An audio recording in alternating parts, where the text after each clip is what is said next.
Beste kijkers, welkom bij deze nieuwe aflevering van het Bonaire Journaal. Mijn naam is Brecht Koedouder. In dit journaal brengen wij u nieuws in het Nederlands. In deze aflevering onder andere een reportage over Fondation Kunuku Kakelvers, verwaarloosde pubs gevonden.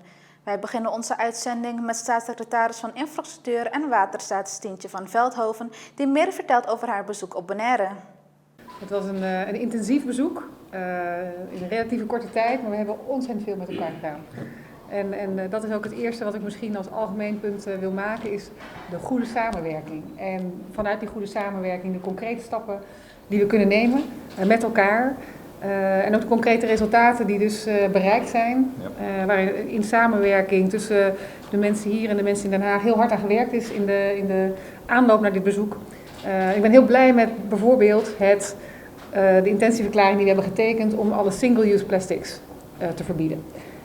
En waarom is dat zo belangrijk? Die single-use plastics, dat zijn al die rietjes, dat zijn die bordjes, dat zijn die bestekjes. Ik was net op het strand aan de windkant en daar zag je letterlijk de plastic soep op het strand liggen. En wat zie je dan? Heel veel dopjes, heel veel flesjes, heel veel plastic bekertjes en bestek.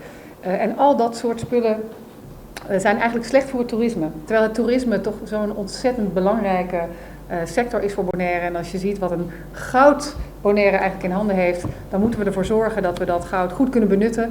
En dat verbod op single-use plastics, daarmee gaat ook Bonaire een bijdrage leveren aan het eindig maken van de plastic soep. Het beëindigen daarvan. En ik denk dat we heel trots op mogen zijn dat we die stap gaan nemen met elkaar. Daarnaast hebben we gesproken over mobiliteit. Ontzettend belangrijk in elke economie, op elk eiland. En naast natuurlijk de discussie over de wegen, die met mijn collega, die verantwoordelijk daarvoor is, zeker zal worden voortgezet.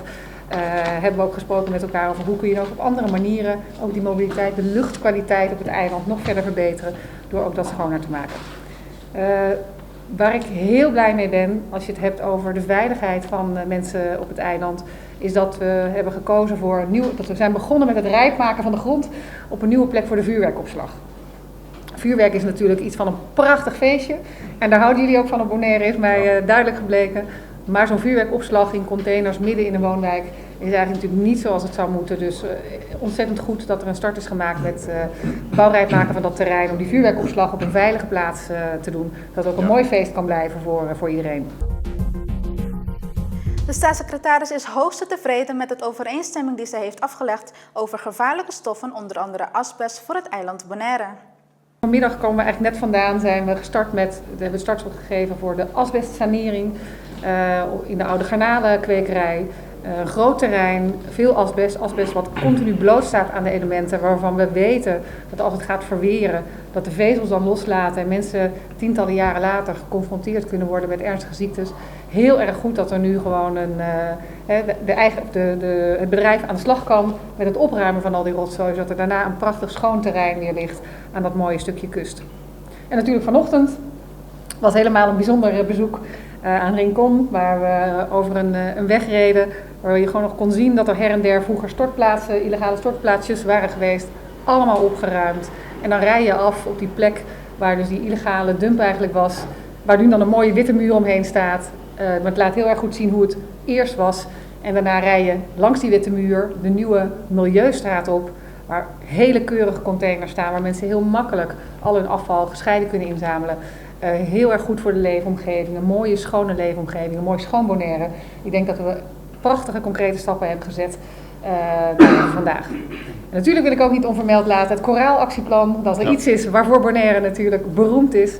Dan is het prachtige koraal en het was ook een eer om dat te kunnen zien.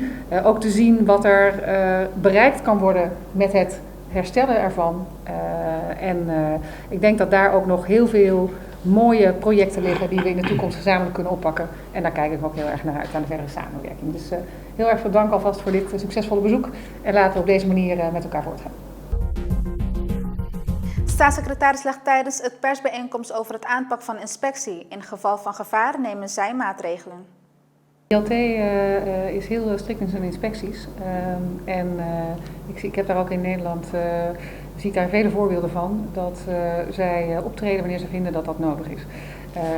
Ze zullen natuurlijk altijd proberen om eerst een verbetering van de situatie te bereiken. Dus wanneer er door het bedrijf in kwestie stappen worden genomen die de situatie in veiligheid brengen, dan is er ook geen reden tot ingrijpen of tot last onder dwangsom. Want het hele doel van zo'n last onder dwangsom is niet om een boete te innen, maar is om de veiligheid van de omwonenden of het milieu te verzekeren. Dus als de ILT uiteindelijk heeft besloten om een last onder dwangsom te laten vervallen, dan zal dat zijn omdat zij ervan doordrongen waren dat de situatie op dat moment veilig genoeg was om dat op dat moment niet meer nodig te maken. En dat soort beslissingen neemt de ILT in volledige onafhankelijkheid en daar heb ik alle vertrouwen in. Aan staatssecretaris werd de vraag gesteld waarom Nederland geen aandacht besteedt aan de wegen op Bonaire. Ik ben zeker op de hoogte gesteld van de problemen. De focus van het bezoek was deze keer wel een andere. Maar het is natuurlijk heel erg belangrijk om te zorgen dat we ook goed met elkaar op de hoogte zijn van alles wat er speelt. En voor wat betreft mijn tweede vraag, waarom neemt de Nederlandse regering de wegen verantwoordelijkheid voor onze wegen? Want dat is ook een groot probleem. Gezaghebber heb ik een paar keer gesproken, heeft gezegd ja, eiland heeft het geld niet. Maar kan die verantwoordelijkheid van onze wegen, tenminste de belangrijkste, niet overgaan naar de Nederlandse regering? Ik begrijp heel erg goed waarom wegen heel belangrijk zijn op Bonaire. Het is ook iets waar mensen elke dag gebruik van maken en waarvan ze natuurlijk ook verwachten dat die op een gegeven moment in fatsoenlijke staat worden gebracht. Dus ik begrijp ook heel erg goed waarom dat ook een vraag is die u stelt. Nou is wegen de portefeuille van mijn collega. Dus ik kan daar inhoudelijk nu niet heel erg veel op antwoorden. Maar wat ik natuurlijk wel ga doen is zowel de ervaring die ik zelf heb gehad hier met de wegen op het eiland, als ook de grote urgentie waarmee dit onderwerp ook door het bestuurscollege ook weer onder de aandacht is gebracht, om dat ook mee terug te nemen naar Den Haag. En het is in alle gevallen denk ik iets wat in goede samenwerking moet worden aangepakt, maar ik neem dat zeker mee terug naar Den Haag. Ja, want ik heb die vraag gesteld doordat de wegensverkeersverordening per 1 augustus in gang gaat. En dus we krijgen alleen maar die lasten, maar de Bonaireaanse bevolking wil die lusten met goede wegen. Dat willen we natuurlijk allemaal graag en ik heb heel goed gezien dat er een grote opgave is hier. En nogmaals, ik denk dat we vooral door de goede samenwerking daarin stappen kunnen zetten. En ik zal dit signaal zeker mee terugnemen naar Den Haag. Dank u wel. De staatssecretaris van Infrastructuur en Waterstaat is bezig met het onderzoek naar het openbaar vervoer en over het beleid en gebruik maken van fiets als transport. Ja, we hebben inderdaad een intentieverklaring getekend over mobiliteit. De gedeputeerde heeft mij verteld hoe er eigenlijk nog weinig openbaar vervoer is hier op Bonaire. En dan is het heel erg interessant om met elkaar te kijken of er wellicht mobility as a service is iets wat eigenlijk betekent dat je probeert een openbaar vervoerconcept te ontwikkelen wat aansluit bij waar de vraag is van de mensen. Dat er geen lege busjes duur rondrijden, maar dat er echt geprobeerd wordt te kijken. Is er iets te ontwikkelen wat aansluit bij waar mensen behoefte aan hebben? Want dan weet je ook dat de passagiers in die bus zitten en dan weet je ook dat het financieel gezien rond kan. Dus we hebben met elkaar afgesproken om daar verder onderzoek naar te doen en daarnaar te kijken. Daarnaast hebben we ook gesproken over fietsbeleid. Het is natuurlijk een prachtig eiland en voor sommige korte afstanden kan de fiets wellicht een optie zijn. Dus daar ook heel graag bereid om expertise en ideeën die er nu in Nederland leven ook ter beschikking te stellen. Het zal natuurlijk een lokaal beleid moeten zijn, iets wat hier past, maar heel graag bereid om ook daar te kijken of we door samenwerking stappen kunnen zetten die passen bij de ontwikkeling van dit mooie eiland. Het is een traject die ik al 5 jaar geleden voorgetrokken had voor de IAB, de Inrichting Activiteitenbesluit in het Nederlands. En onderdeel daarvan is de vuurwerkveiligheid met het kruidhuis. En dat ben ik heel blij, zoals aangegeven is al, dat de eerste schoonmaak of het terrein klaarmaken voor het bouwen van een kruidhuis op een veilige locatie hier op Bonaire. En onderdeel van de IAB ook is het asbest gebeuren bij Marcultura, die hopelijk net zoals de anderen ook snel opgelost kan worden. Met dank aan niet alleen fondsen, maar ook expertise en capaciteit vanuit Nederland en ministeries die aangeboden worden. Cedar de Conservation Bonaire is verheugd om mede te delen dat de eerste nesten van het nestseizoen 2019 zijn uitgekomen. De eerste babyschildpadden, 114 onechte karetschildpadden, hebben op 21 hun nest verlaten en verwachten nu nog een andere nest van de karetschildpad. We spreken met Kai Schut. Het nestseizoen is inderdaad begin mei begonnen. Er zijn tot nu toe ongeveer 31 nesten gelegd, waarvan 20 nesten op Klein Bonaire. Klein Bonaire is ons voornaamste neststrand, dus daar worden de meeste nesten gelegd. We hebben ook het eerste nestje op Playa Chiquito gevonden, dus van een groene zeeschildpad. Dus daar waren we ook erg blij mee. En tot nu toe zijn er 5 nesten al uitgekomen. Het gebeurt vaker, gebeurt elk jaar dat er nesten gelegd worden op Playa Chiquito. Normaal gesproken gebeurt het iets eerder dan dit jaar. Dus we zaten vol verwachtingen te wachten op het eerste nestje. Gemiddeld worden er ongeveer 100 nesten per jaar gelegd. En het ene jaar is dat net wat meer dan het andere jaar. Het is zo dat vrouwtjes zeeschildpadden 1 keer in de 2 à 3 jaar terugkeren naar Bonaire om te nesten. Dus het zijn niet elk jaar dezelfde vrouwtjes die de nesten leggen. Tot nu toe hebben we dus 31 nesten en dat is prima. De periode loopt van mei tot november normaal gesproken. En dat houdt in dat het laatste nestje 2 maanden later uitkomt. Dus begin van het volgende jaar, januari, februari. We hadden 460 babyschildpadjes tot nu toe. En dat zijn zowel loggerheads als hawksbills. Het eerste karetse-nestje, dus hawksbill-nestje, is deze week uitgekomen. Dus dat was een mooie start van het hawksbill-seizoen. Zodra een nest is uitgekomen, dan openen we het nest en dan tellen we alle lege eierschalen. Dus we kijken precies hoeveel schildpadjes de eitjes hebben verlaten. En daarnaast kijken we ook hoeveel dode eitjes in het nest zaten, hoeveel dode schildpadjes, of er nog levende schildpadjes in waren. En dan kunnen we zien wat het uitkomstsucces is. Elk jaar worden er gemiddeld 100 zeeschildpaddennesten gelegd op de stranden van Bonaire en Klein Bonaire. Tijdens het nestseizoen patrouilleren vrijwilligers van SCCB elke ochtend de stranden op zoek naar sporen van zeeschildpadden en andere tekenen die wijzen op nieuwe activiteiten. Kai Schut vertelt meer. Mensen kunnen 3 keer per week met ons mee. Dus we gaan 3 keer per week naar Klein Bonaire voor een nestpatrouille. En dan lopen we over het 2 kilometer lange strand en dan gaan we op zoek naar nieuwe en uitgekomen nesten. Dus dan kijken we bijvoorbeeld naar sporen van zeeschildpadden die op het strand komen. We kijken naar pogingen die ze doen en nieuwe nesten die gelegd worden. Wanneer we een nieuw nest vinden, dan gaan we het bevestigen. Dus dan gaan we op zoek naar het allereerste eitje. En wanneer er een nest is uitgekomen, dan graven we het nest ook open. En dan kijken we inderdaad van hoeveel schildpadjes de zee hebben bereikt. Normaal gesproken zie je niks, want we zorgen dat alles weer verstopt is. Maar bij sommige stranden, zoals op Te Amo, daar plaatsen we een barrière rondom het nest. Om het nest extra te beveiligen, te beschermen. Dus er is nu 1 nestje gelegd op Te Amo. Dus daar kunnen jullie de barrière inderdaad zien. Zodra dat nest 50 dagen is, dan zullen we daar een klein kooitje overheen plaatsen. Zodat wanneer die kleintjes uitkomen, ze niet naar het vliegveld lopen. Want het is zo dat de babyschildpadjes die gaan op zoek naar het licht wanneer ze uitkomen. Normaal gesproken is dat de horizon, dus de maan, de reflectie van de maan op de zee. Maar bij Te Amo is het vliegveld is het felste punt. Dus dan gaan ze de verkeerde kant op. Meestal komen ze 's nachts uit. Ja, dus 's avonds laat, 's ochtends vroeg. Net zoals dat de vrouwtjesschildpadden 's nachts aan land komen om de nesten te leggen. Dus het gebeurt zelden dat er een nestje overdag uitkomt. Mensen kunnen ons mailen of bellen of even langskomen op kantoor. Het telefoonnummer is 717-2225 en mailen kan naar sepa@bonairturtles.org. We gaan 3 keer per week naar Klein Bonaire en vaak zit de boot vol. Dus we nemen maximaal 10 mensen mee, inclusief wij zelf. Dus het zijn kleine groepjes.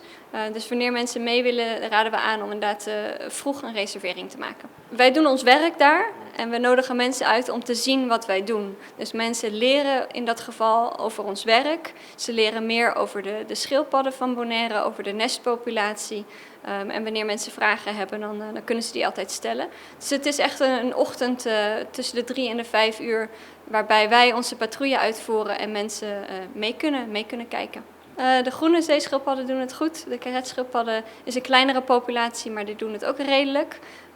Het is wel belangrijk dat mensen inderdaad voorzichtig blijven. Zoals afgelopen week hebben we 1 dode schildpad gevonden in Lac Bai. Het was een groene schildpad, jonge groene schildpad, waarbij die onthoofd was, het hoofd ontbrak. En waarschijnlijk is dat een botsing geweest met een boot of met een hydrofoil, een surfplank. Dus het is heel belangrijk dat mensen inderdaad voorzichtig blijven, dat ze de snelheid aanpassen, zodat zeeschildpadden eventueel kunnen ontsnappen voordat ze geraakt worden. Wij gaan nu naar de reclame en zijn zo bij u terug.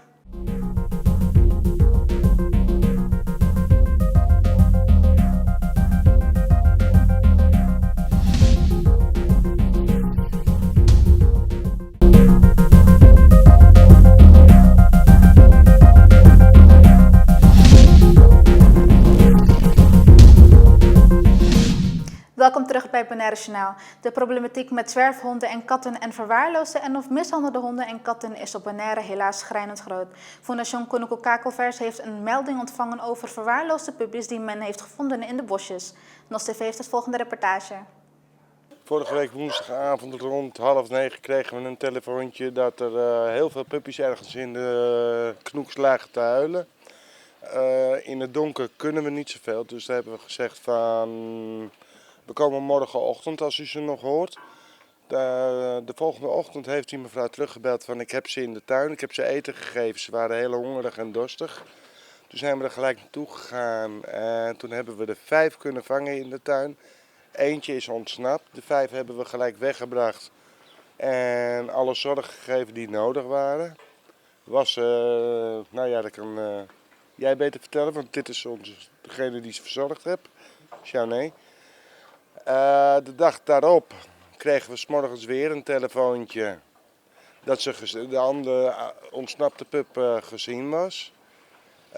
Toen zijn we achteraan gegaan en toen kwamen we helaas een moederhond of een dode hond, waarschijnlijk de moeder met een dode pup erbij. Dood lagen die in de knoek. Maar wat ons verbaasde was dat de pootjes van de moeder met een touw bij elkaar gebonden waren. Zodat ze niet meer kon lopen, nergens meer naartoe kwam. Dat hondje dat is dood gegaan van de dorst en de honger. En waardoor de pup dood gegaan is, dat weten we niet. Maar we vermoeden ook van de dorst en de honger. Dit is echt heel verschrikkelijk. Dit is iets, daar kunnen wij gewoon niet bij stilstaan wat dat doet. We hebben ook heel veel reacties gekregen. Meer, nou, ja, sorry. Nee, dat geeft niet. Nee, we hebben heel veel reacties gekregen, ook van mensen die het echt ongelooflijk vinden en vinden dat er iets aan gedaan moet worden. Maar op dit moment kan je behalve deze hondjes nu opvangen eigenlijk niks met het leed wat ze is aangedaan. Want die mensen komen er gewoon ongestraft nu mee weg. Ze waren heel bang, uitgedroogd, uitgehongerd en toen hebben we ze gekamd en ontvlooid, teken eruit gehaald. En dag 2 dat we hier kwamen ging het eigenlijk heel erg goed weer. Ze vertrouwen ons gewoon en heel veel liefde gegeven. En ze doen het eigenlijk heel erg goed. Ze worden deze week geënt. Dan mogen ze over een week hier los gaan lopen en dan mogen ze daarna voor de adoptie. Kunnen ze via Facebook vinden, via de Facebookpagina. En heel veel liefde en geduld en dan win je hun vertrouwen weer terug. Het is niet zo dat je de honden gelijk meekrijgt. Het is eerst kennis maken, een keertje een kwartiertje, uurtje wandelen, nog een keertje opnemen. En als wij denken, en dat kan je zien aan de hond en aan de mensen, het gaat goed, dan pas mag je ze adopteren. Dus daar gaat echt wel een tijdje overheen. Het is niet een pakje suiker wat je gewoon mee kan nemen. Hadden jullie ook contact met OLB genomen? Nee, dat hebben we niet.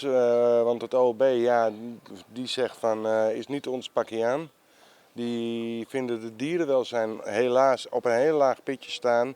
En ook, we zijn in het verleden hebben we ongeveer 2 jaar met ze vergaderd. En ze hebben gewoon gezegd, we gaan hier niet meer verder.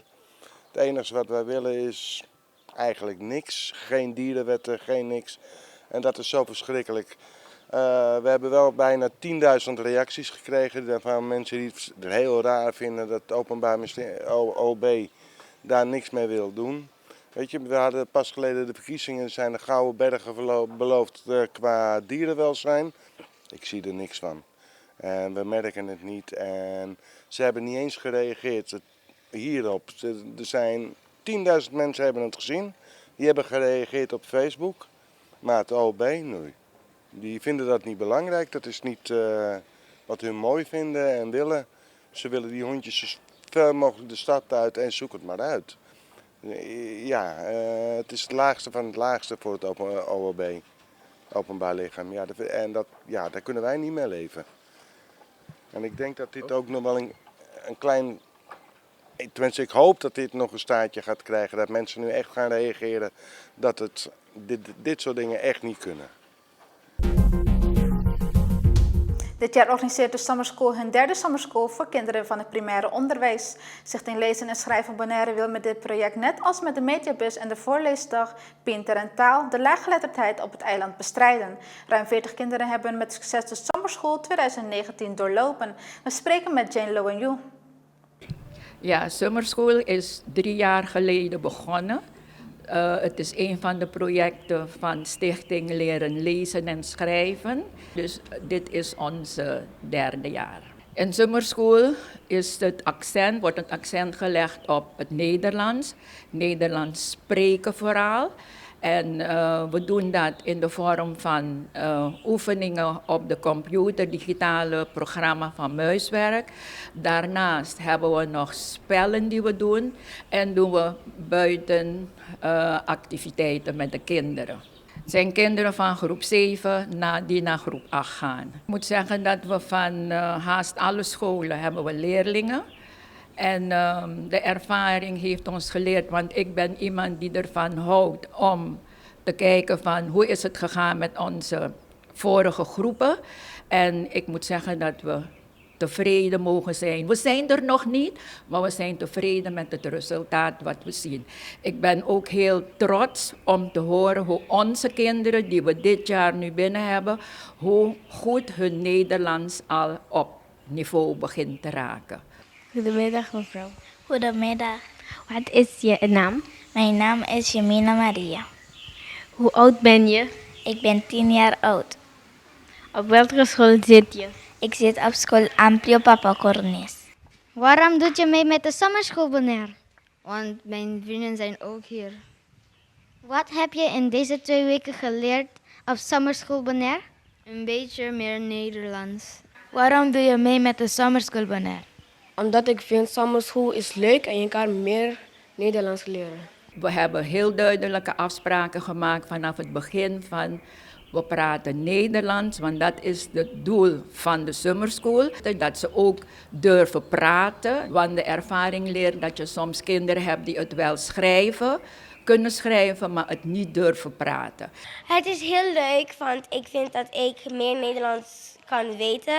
Er is ook een programma met Muiswerk. Het is een programma op de computer die je zelfstandig kan werken. En ik denk dat ik met mijn Nederlands heel hoger ga. Ja, ik vind het leuk, want op Muiswerk kun je alle type woorden en type kernwoorden leren. Tot nu zie ik een heel grote verschil. Want ik praat niet zoveel Nederlands, maar bij de Summer School moest je Nederlands praten. Dus ik zie een heel grote verschil. Goedemorgen, mijn naam is Adeline. Mag ik je interviewen? Ja, mevrouw. Ik zie je rondlopen bij de Summer School. Is dat waar? Ja. Maar eerst, wat is uw naam? Mijn naam is Zena Ayubi. Hoe oud ben je? Ik ben 11 jaar oud. Op welke school zit je? Ik zit op school Ampio Papa Cornes.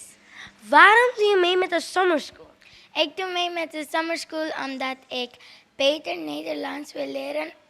Sorry. En een leraar wil worden. Als je wil je Nederlands heel beter maken, dan kom je at least 2 weken bij de Summer School. Want het is heel leuk en je gaat op excursies, je doet spelletjes en je doet andere dingen. En je Nederlands gaat beter. Ik vind het heel belangrijk, want als je in de futuro... In de toekomst? In de toekomst, ja. In de toekomst, je wil iets worden en alle werken moet je Nederlands kunnen praten. Want als een Nederlandse cliënt komt, dan moet je met hem of zij praten Nederlands.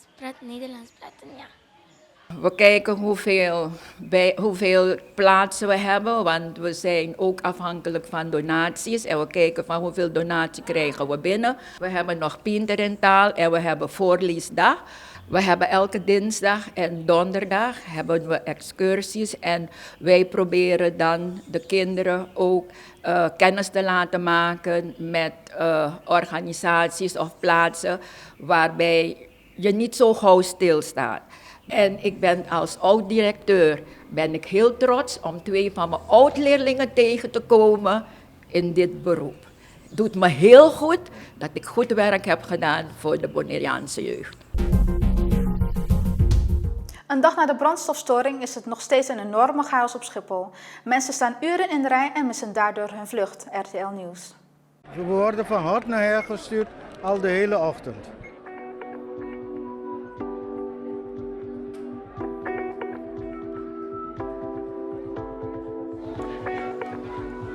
Het is gewoon vreselijk.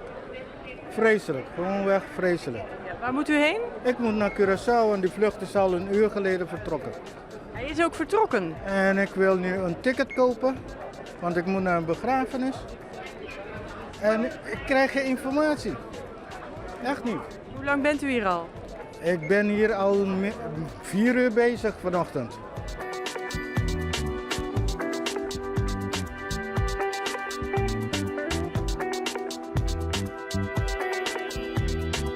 Niet leuk als je zo lang staat te wachten met vertraging en met die hitte. En je weet gewoon niet nog wat er gaat gebeuren.